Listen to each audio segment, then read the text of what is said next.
Have you ever wondered about the journey your food has taken to reach your plate and what it has impacted to get there? We are currently in our sixth mass extinction, and over 200 species of animals, plants, insects, birds, and mammals become extinct every single day. This is about 1,000 to 10,000 times the natural background rate, majorly due to human-caused factors resulting from the animal agricultural industry. The animal agricultural industry has drastically impacted the state of the environment and severely limited the amount of species that can survive the current and evolving conditions. Systematic farming, specifically related to the growing of the meat industry, has embedded world conflicts of climate change, water/air pollution, and deforestation into our present and into our future.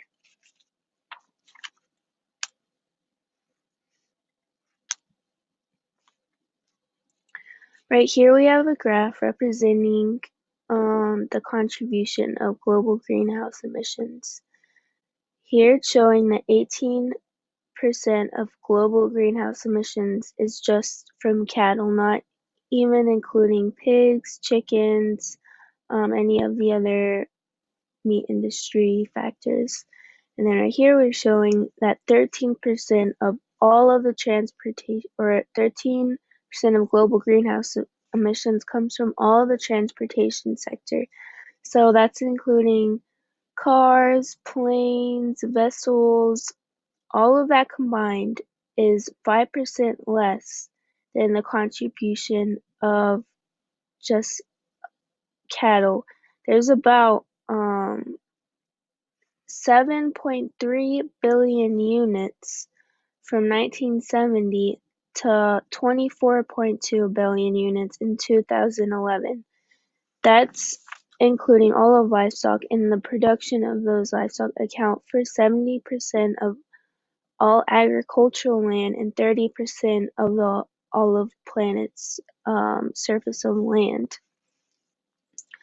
So comparing that with the amount of land it requires to just grow grain, vegetables, other produce, that would drastically lower in comparison, compared to the amount of resources needed to raise the amount of cattle that we're sustaining right now. And here it's representing the effects of the agricultural industry on the global deforestation crisis. It's stating that agriculture is responsible for 75% of global deforestation.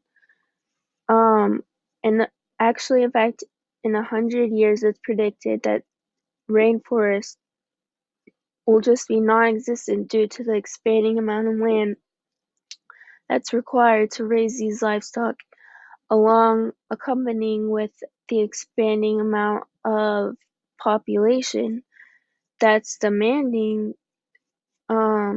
more meat, more of livestock in their diets.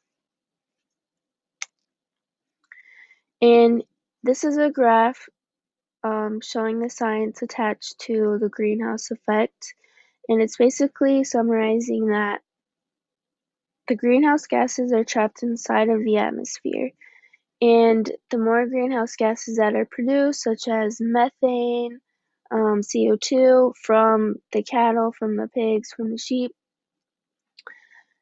that's absorbed by the solar emissions, and as a result of that, it increases the global temperature. And with the increase of the global temperature, we have effects such as the melting ice caps, and we have the change in water temperature in the oceans, which drastically bleaches coral reefs, and then that results, the coral reefs are a very significant factor into the ecosystem because they affect the amount of oxygen in the water, and without coral reefs, there's a whole imbalance in the pH, in the chemicals present. So without our coral reefs, the fish don't have a habitat to reside in. They have trouble thriving because of the conditions.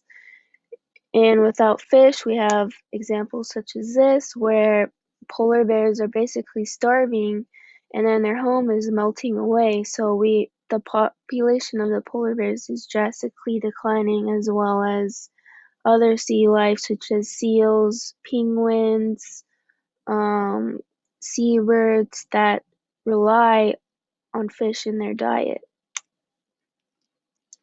And then here's an example of the Great Barrier Reef about 25 years ago, and then here's a picture now. As you can see, the before, the colors are very vibrant. There's lots of fish present. The environment is basically thriving, and then then the after, you can see it's just isolated. It just depicts an image of death.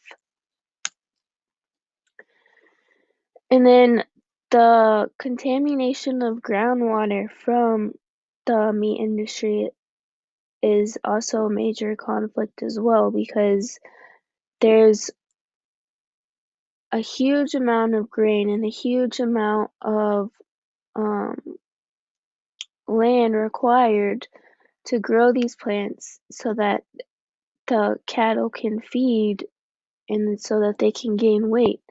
So we have all of this land just contributed to feeding the livestock. And in order to take care of that land, you have to use pesticides, you have to use other very toxic chemicals in order to get rid of all of the bugs and all of the insects.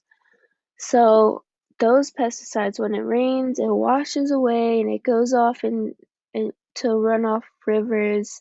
And then those rivers go down into lakes, into oceans, and it's basically just a toxic trail of chemicals that once used to be water.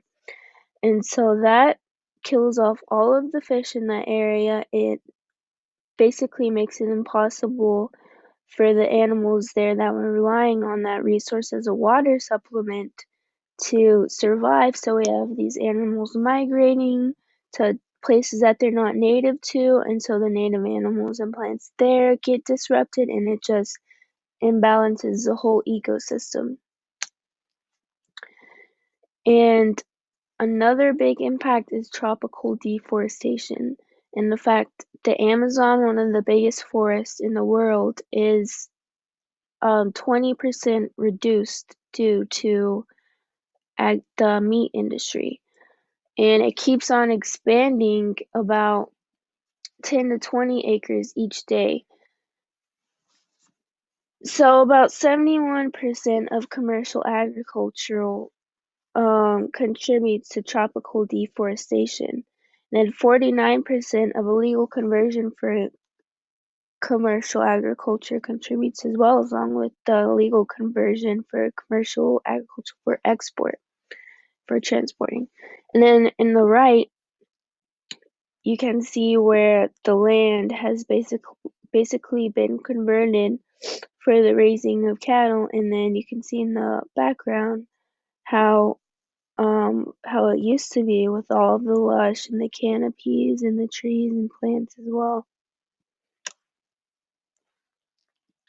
And then this is a picture in Indonesia. That's a great example. You can just see for miles how the land has changed to evolve around the agricultural industry. And you can see where the cattle have grazed and where they've basically just pulled the grass from the roots, causing it to prevent growth anymore of the grass. And then here's another example showing the after effect of cattle's residing there, and also the methane that they produce. It basically permanently prevents the grass from growing after a certain expanse of time. So they'll just use one a few acres of land, and then they'll move over